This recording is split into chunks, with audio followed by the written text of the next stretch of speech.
Halo anak-anak, apa kabar? Guru berharap semua tetap sehat dan tetap semangat. Shalom.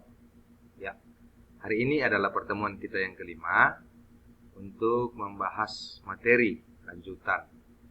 Hari ini kita akan masuk dalam bab 3, yaitu ibadah yang berkenan atau ibadah yang tidak berkenan kepada Allah. Dua bab sebelumnya kita sudah belajar mengenai ibadah dalam perjanjian lama dan ibadah dalam perjanjian baru. Ya.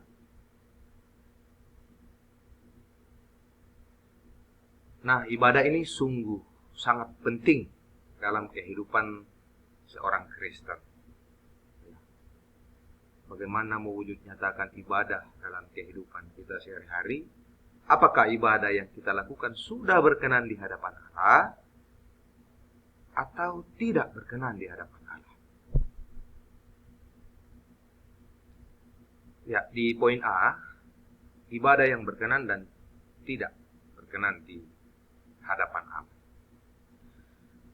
Nah, seperti kita ketahui bersama anak-anak, ibadah adalah salah satu cara untuk menghampiri tahta kekudusan Allah.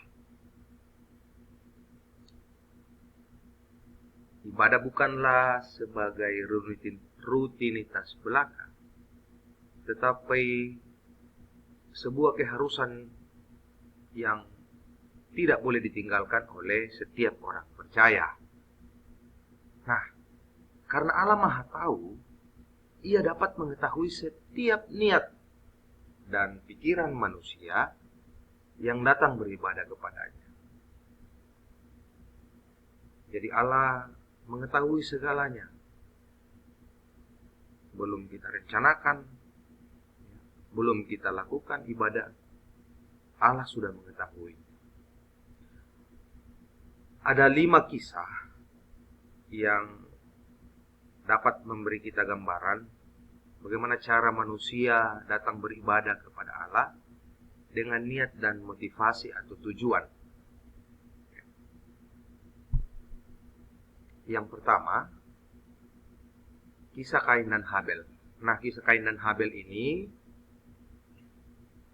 kita sudah pelajari di bab 1, bahwa dicatat dalam kitab Kejadian, Kain dan Habel ini adalah mereka yang memberikan kurban pertama kali. Nah, ibadah yang dilakukan oleh Kain dan Habel ini apakah berkenan atau tidak berkenan di hadapan Allah? Nah, coba anak-anak memperhatikan buku paketnya, ya. Dikisahkan dalam Kejadian pasal 4. Ya.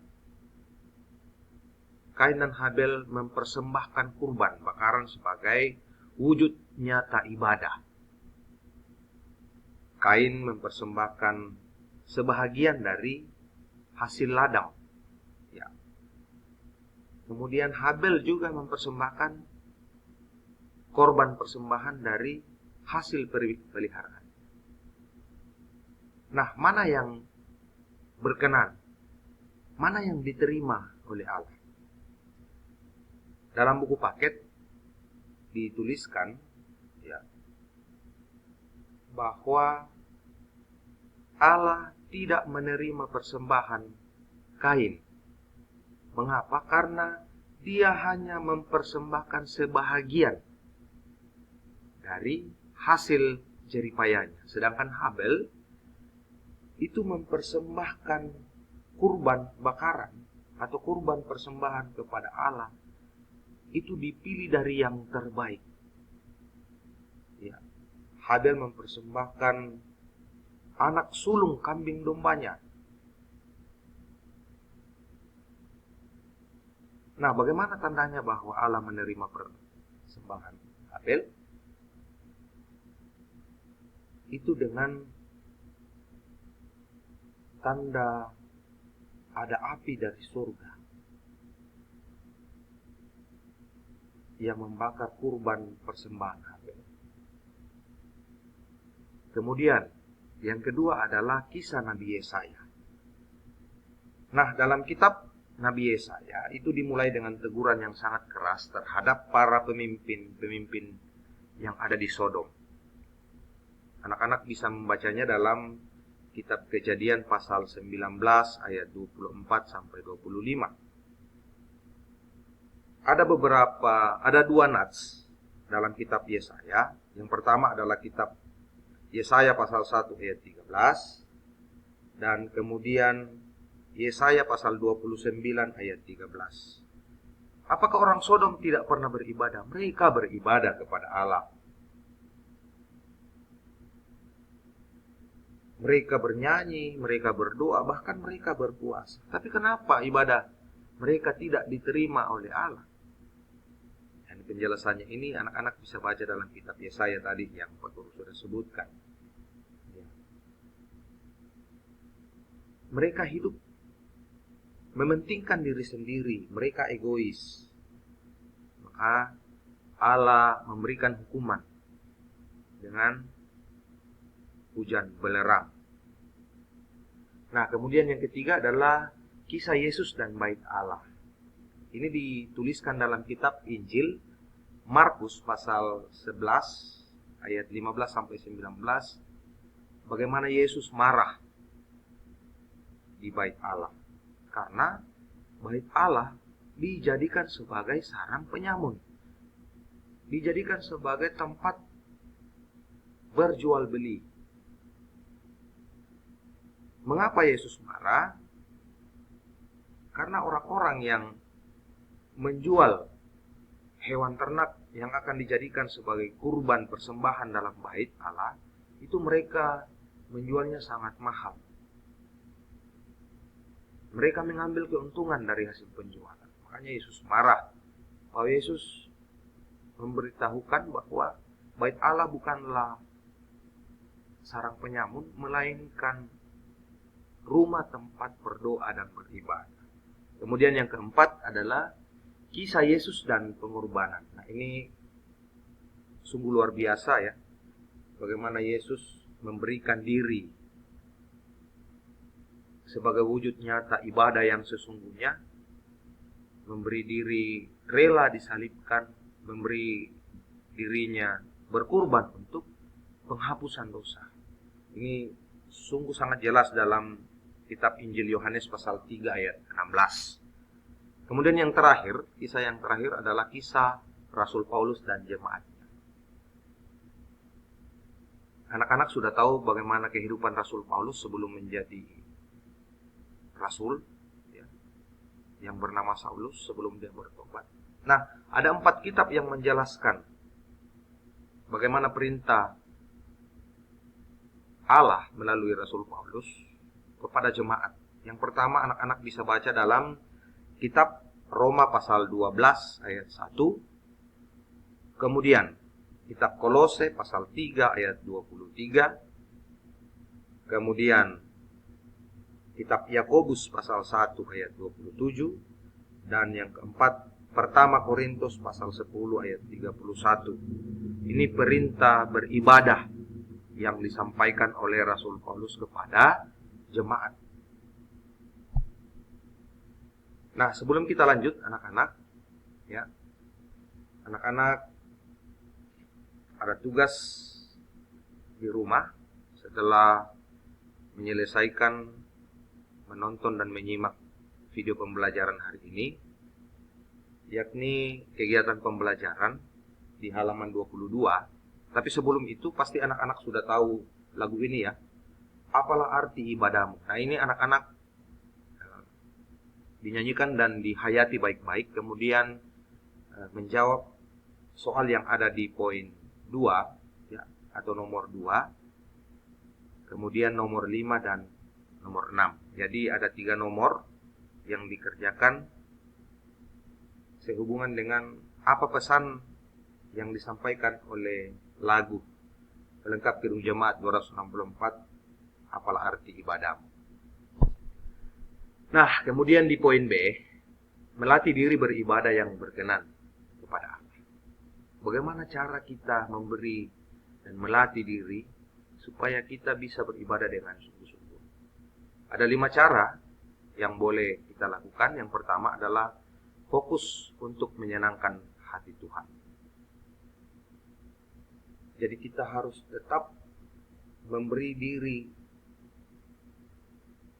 melayani Tuhan. Sekalipun kita dicela, kita dihina, kita harus tetap fokus pada tujuan kita. Bagaimana kita harus menyenangkan hati Tuhan. Kemudian yang kedua, jadilah teladan yang baik bagi semua orang. Bagaimana kita harus menjadi contoh. Tentunya dengan sikap dan perbuatan sebagai seorang Kristen. Yang ketiga, menjadi saksi Kristus. Bagaimana kita bisa menjadi saksi? Lewat apa kita harus bersaksi? Tentunya juga dengan perkataan dan perbuatan.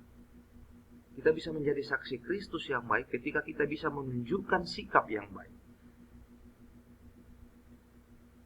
Keempat, mengambil waktu secara pribadi berdoa dan merenungkan firman. Nah, tentunya anak-anak ini sudah melakukannya, ya, dengan tetap melakukan ibadah setiap pagi sebelum proses pembelajaran. Kemudian terlebih khusus dalam pelajaran pendidikan agama Kristen, setiap minggunya kita mengerjakan jurnal. Ya. Nah, inilah tujuannya kita mengerjakan jurnal, anak-anak. Ya, kita melatih diri untuk tetap fokus pada pembacaan firman dan bagaimana kita mengetahui isi firman Tuhan. Kemudian yang kelima, membuat keputusan yang sesuai dengan firman Tuhan. Kita harus mengambil keputusan yang pas. Kita harus mengambil keputusan yang tepat sesuai dengan isi kitab atau sesuai dengan firman Allah atau firman Tuhan. Ya, mulai dari bangun pagi, ya, dalam proses pembelajaran. Tentunya juga keputusan yang baik, keputusan yang tepat kita ambil ketika waktunya belajar, sekalipun kita masih dalam proses belajar secara online. Mengisi absen tepat pada waktunya, ya. Fokus pada video-video pembelajaran yang dikirimkan oleh Bapak Ibu Guru dari sekolah. Itu juga adalah keputusan yang terbaik menurut firman Allah. Bukan hanya sekedar masuk absen, kemudian cari tugas, ya, dan lain sebagainya. Tapi kita harus memberi diri betul-betul, kita harus fokus. Juga kita menjadi teladan ketika kita sudah mengikuti setiap proses pembelajaran dengan baik. Ya, jangan berpikir bahwa apa guru tidak lihat, ibu guru tidak lihat bahwa apakah saya melihat, apakah saya menonton video pembelajaran dengan baik.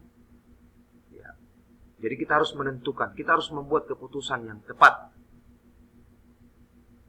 Ya, tentunya keputusan yang tepat itu tadi, anak-anak. Kita harus betul-betul fokus memberi diri untuk melatih diri. Mengikuti proses pembelajaran dengan baik juga adalah bentuk ibadah kita. Ya, jadi bukan hanya ibadah secara formal, tetapi ibadah juga ditunjukkan dalam perilaku. Ibadah juga ditunjukkan dalam sikap. Ibadah juga ditunjukkan dalam bagaimana mengambil keputusan yang tepat. Ya, itulah anak-anak materi kita hari ini. Ya, jadi silakan anak-anak mengambil keputusan apa yang harus kita lakukan. Bagaimana kita harus melakukan ibadah yang berkenan. Ya, jangan mengambil keputusan yang tidak sesuai dengan firman. Oke, anak-anak. Semoga kita tetap sehat, tetap dalam lindungan Tuhan untuk setia mengikuti setiap proses pembelajaran. Terima kasih anak-anak. Shalom. Tuhan Yesus memberkati.